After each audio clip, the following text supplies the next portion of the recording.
Sumitronomics berbicara bahwa kita harus menjadi, bangsa Indonesia harus menjadi tuan rumah di negaranya sendiri. Jadi pemerintah banyak memberikan fasilitas-fasilitas kepada pengusaha-pengusaha lokal, dan misalnya bantuan permodalan dan mempermudah usaha untuk kita cepat mencapai Indonesia Emas itu.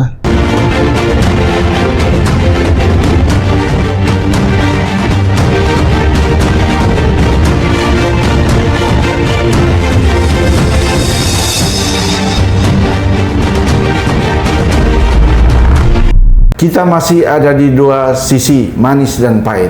Pak Pantau, Piagam Permesta tahun 57 di Makassar, apa poin-poin penting?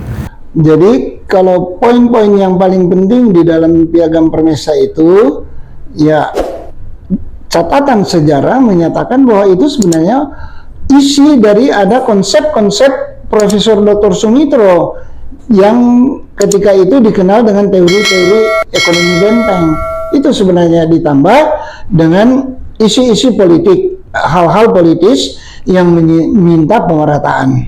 Intinya adalah bagaimana mengupayakan Indonesia, petisinya punya inti memutuskan segala belenggu rantai kemiskinan bangsa untuk kita menuju kepada suatu kondisi yang sekarang kita kenal dengan sebutan era kejayaan ekonomi emas Indonesia, ya, sebagai tujuan daripada kemerdekaan kita ini. Jadi petisi 2 Maret itu menghendaki kemakmuran bangsa kita sesuai dengan tujuan kemerdekaan, seperti yang Bung Karno bilang, kemerdekaan itu kan seperti suatu jembatan emas yang akan mengantar kita kepada suatu kejayaan bangsa. Bangsa yang makmur dalam keadilannya dan adil dalam kemakmurannya. Itu sebenarnya tujuan daripada Piagam Permesta dengan visi ideologi ekonomi Profesor Sumitro Joyo Hadikusumo. Lalu bagaimana dengan yang sering digaungkan Permesta perjuangan mengenai otonomi daerah? Bagaimana Pak Pantau menerangkan ini? Jadi kalau mengenai masalah OTDA, otonomi daerah, itu kan digaungkan. Otonomi daerah lahir daripada ketimpangan. Artinya di dalam Piagam Permesta itu persoalan otonomi daerah ada di dalamnya? Ada. Ya, itu masalah otonomi daerah sangat jelas di dalam Piagam Permesta mengenai sentralisasi harus dirubah menjadi desentralisasi.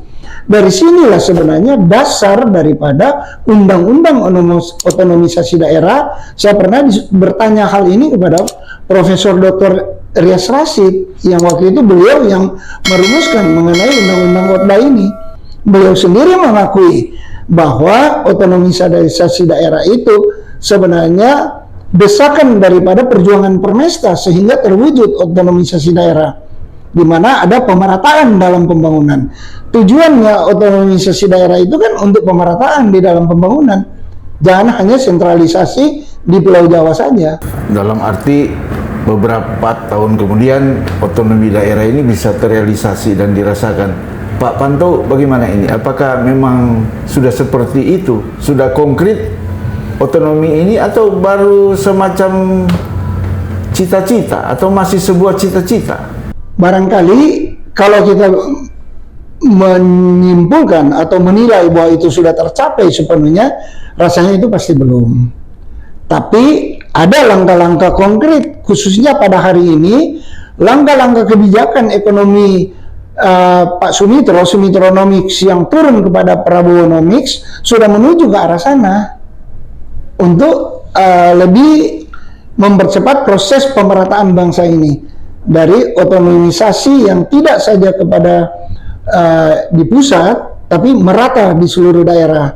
Dengan program-program yang kita kenal sekarang ini, banyak program-program yang sudah merata ke daerah. Nah, sehubungan dengan istilah Sumitronomics. Sumitronomics ini satu konsep ekonomi dari Pak Mitro. Ini kira-kira Pak Pantau bagaimana konkretnya ini Sumitronomics ini? Jadi konkretnya Sumitronomics itu kan sebenarnya hanya ada 3 dasar pokok, bahwasanya pembangunan ekonomi itu pemerintah harus juga berperan untuk membantu pengusaha-pengusaha lokal, pengusaha Indonesia untuk berkembang dengan pemberian modal yang sekarang kita kenal dengan adanya Danantara semacam itu. Kemudian kita Sumitronomics berbicara bahwa kita harus menjadi bangsa Indonesia harus menjadi tuan rumah di negaranya sendiri. Jadi pemerintah banyak memberikan fasilitas-fasilitas kepada pengusaha-pengusaha lokal dan misalnya bantuan permodalan dan mempermudah usaha untuk kita cepat mencapai Indonesia Emas itu. Konsep Sumitronomics ini kaitan dengan UMKM, kaitan dengan Koperasi Merah Putih itu ada relevansinya nggak? Sangat relevansi, dan termasuk antara lain yang mengenai masalah kemandirian pangan, karena antara lain kan teorinya itu kita harus memenuhi dulu yang basic needs, itu baru kita menuju pada industrialisasi.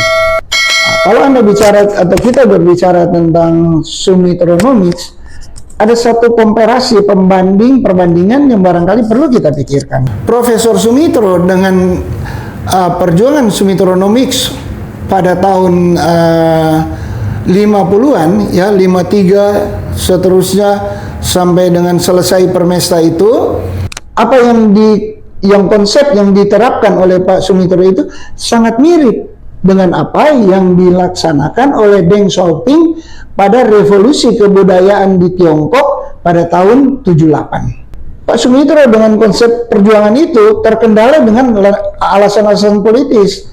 Kalau Deng Xiaoping di Cina, di tanah Tiongkok sana, mudah terlaksana karena di sana kan hanya satu partai, ya, partai tunggal, dan kekuasaan pemerintah itu mutlak. Kalau di sini Pak Mitro pada saat itu harus menghadapi misalnya kita multipartai. Pada zaman Pak Harto, ya, Sumitronomics itu diterima dengan adanya trilogi pembangunan. Trilogi pembangunan pada era Pak Harto itu kan adalah Sumitronomics, jabaran daripada Sumitronomics. Nah, pada era yang sekarang Sumitronomics itu turun kepada Prabowonomics. Nah, Pak Prabowonomics ini lebih mempertajam konsep-konsep daripada Pak Sumitro, Sumitronomics. Salah satu pokok daripada Prabowonomics, Pak Prabowo sendiri menyatakan bahwa Prabowonomics bukanlah ekonomi Pancasila, tidak sama. Dan apa yang dirumuskan oleh murid-muridnya sebelum itu termasuk oleh Profesor Dr. Emil Salim dalam bukunya Ekonomi Pancasila. Ekonomi yang diterapkan Pak Prabowo sekarang, Prabowonomics, Pak Prabowo lebih cenderung untuk menyatakan itu sebagai suatu ekonomi konstitusional yang dia bertumbuh pada pasal 33. Apakah itu ekonomi konstitusional? Ini jarang ini didengar oleh para ekonom dan oleh masyarakat umum. Nanti bisa nggak Pak Panto menjelaskan lebih konkret seperti apa ini ekonomi konstitusi? Jadi ekonomi konstitusional yang dikumandangkan atau disempurnakan, Sumitronomics yang disempurnakan di dalam Prabowonomics itu antara lain menjabarkan lebih jelas dan tegas mengenai pasal 33 Undang-Undang Dasar 45. Itu jelas sekali. Itu inti daripada apa yang dimaksudkan oleh Pak Prabowo dengan Prabowonomics. Itu penjabaran daripada pasal 33 Undang-Undang Dasar 45 yang intinya kita semua paham, kita tahu mengenai masalah itu. Nah, inilah yang sedang diupayakan. Namun kalau kita melihat saat sekarang ini banyak yang membuat kritisi, itu sebenarnya hanya alasan politis, ya, yang ingin menjatuhkan Pak Prabowo. Tapi tolong diingat, ini satu perbandingan yang saya sampaikan tadi.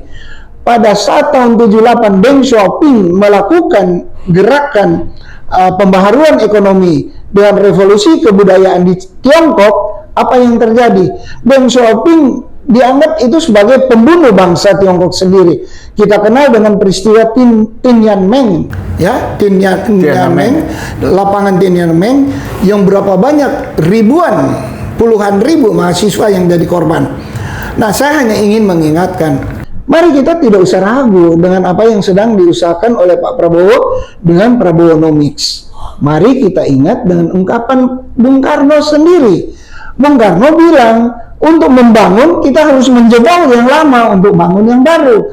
Untuk membangun sesuatu bangunan yang baru, kita harus ratakan dulu tanahnya. Nah, sekarang jadi persoalan, Pak Prabowo sedang mau mempersiapkan pembangunan tadi dengan meratakan tanah. Banyak yang merasa terusik. Justru yang terusik ini adalah mereka-mereka yang mempunyai kepentingan untuk mencari peluang di dalam korupsi. Nah, itulah persoalannya sekarang. Jadi Pak Prabowo ini tidak benar. Mari kita sabar menunggu. Pada awalnya Deng Xiaoping dibilang pembunuh bangsa Tiongkok, sekarang beliau disanjung-sanjung sebagai bapak pembangunan modern daripada Tiongkok itu sendiri, sehingga China bisa menjadi, ekonomi China bisa menjadi berjaya seperti hari ini.